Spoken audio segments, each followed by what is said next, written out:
प्रभु के मधुर नाम में आप सबको जय मसीह की। मैं पास्टर हरमेश मसीह और हमारी टीम आप सबका स्वागत करते हैं। प्रभु का धन्यवाद करते हैं कि आज फिर आप परमेश्वर के वचन से बातें सीखने के लिए आप हमारे साथ जुड़े हैं। आज हम बात करेंगे कि पारिवारिक शिक्षा क्यों जरूरी है। पारिवारिक सेमिनार हमारी टीम क्यों लगातार कर रही है। ये इसलिए शुरू किए गए हैं, आजकल घरेलू झगड़े बहुत बढ़ गए हैं। नई शादियों में 70% तक तलाक बढ़ रहे हैं। मर्द लोग अधिकतर नशे के शिकार हो रहे हैं। महंगाई के कारण लोगों को अपना गुजारा करना मुश्किल हो रहा है। इस कारण घर के मेंबरों के बीच में मिसअंडरस्टैंडिंग बढ़ रही है और सोशल मीडिया परिवारों में कन्फ्यूजिंग का आत्मा डाल रहा है, क्योंकि सोशल मीडिया के ऊपर परिवार को मजबूत करने के कार्यक्रम नहीं आ रहे। मर्द और औरत के बारे में गलत रिलेशन बनाने के लिए ज़्यादा वीडियो वायरल हो रहे हैं। इन बातों को मद्देनज़र रखते हुए हमारी टीम ने फैसला किया है कि हम हर महीने पंजाब के अलग अलग ज़िलों में पारिवारिक शिक्षा के लिए जाएंगे। पारिवारिक शिक्षा के सेमिनार में भाग लेने से पहले इस वीडियो को समझना बहुत ज़रूरी है। फिर आप हमारी टीम के साथ संपर्क कर सकते हैं। हमारी टीम सेमिनार के बारे में आपको बता देगी। अब हम कुछ बातें देखते हैं।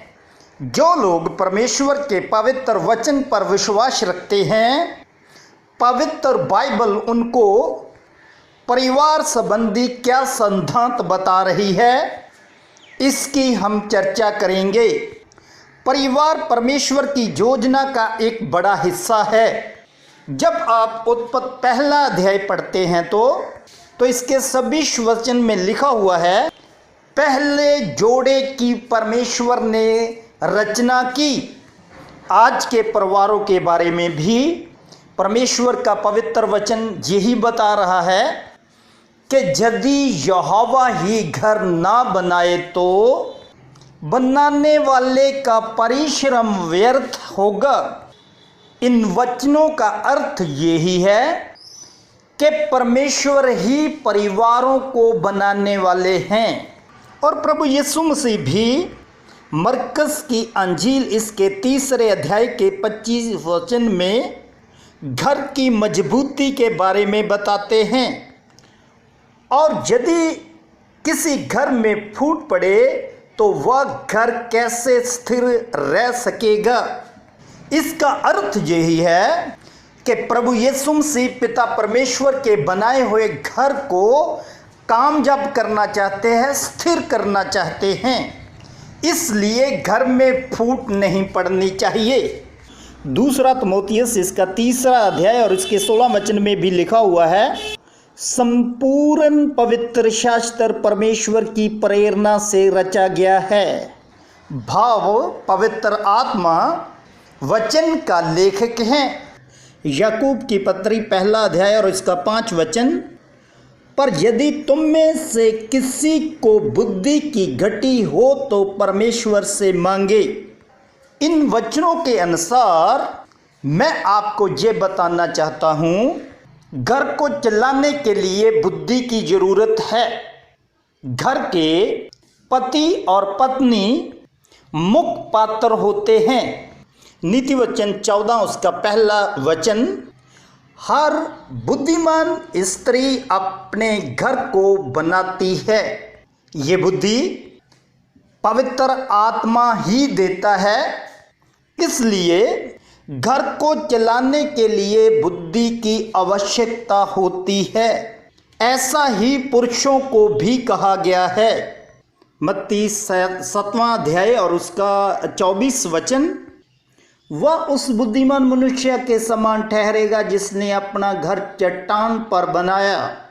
अब हम तीनों बातों को इकट्ठा करें तो पिता परमेश्वर घर बनाने वाला है, प्रभु यीशु मसीह घर को मजबूत करने के बारे में शिक्षा देते हैं और घर को फ्यूचर में चलाने के लिए पवित्र आत्मा बुद्धि देता है ताकि ये घर मजबूती के साथ चलता रहे।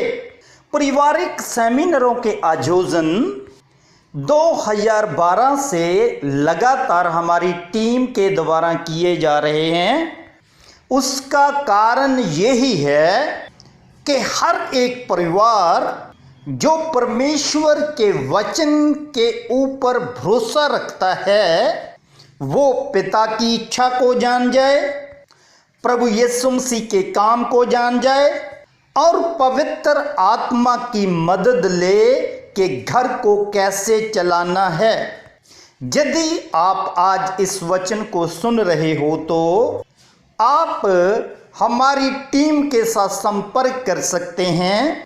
हमारी टीम ने मसीही भाई बहनों के लिए मेरा मजबूत परिवार किताब को तैयार किया है।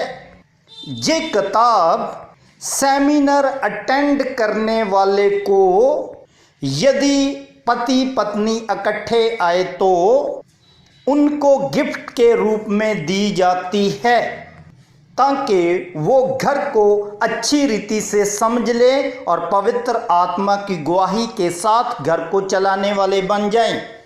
यदि आप पंजाब के अलावा अन्य और स्टेट में रहते हैं तो आप किताब मंगवा सकते हो और शिक्षा के लिए life with Jesus Christ channel पर लगातार टीचिंग को ले सकते हैं। मोस्टली इस चैनल पर पारिवारिक शिक्षा ही डाली जाती है और मजबूती की शिक्षा डाली जाती है।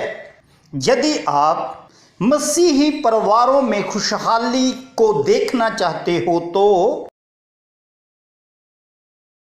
आप दूसरे मसीही भाई बहनों को life with Jesus Christ channel का लिंक सेंड कर सकते हो। ऐसा करने से आप स्वर्ग राज्य के भागीदार बनते जाते हैं। ऐसा मैंने क्यों कहा है? क्योंकि स्वर्ग में भी एक घर है जिसका मालिक पिता परमेश्वर है और पिता परमेश्वर को स्वर्ग राज के घर के लिए विश्वास योग्य लोगों की ज़रूरत है।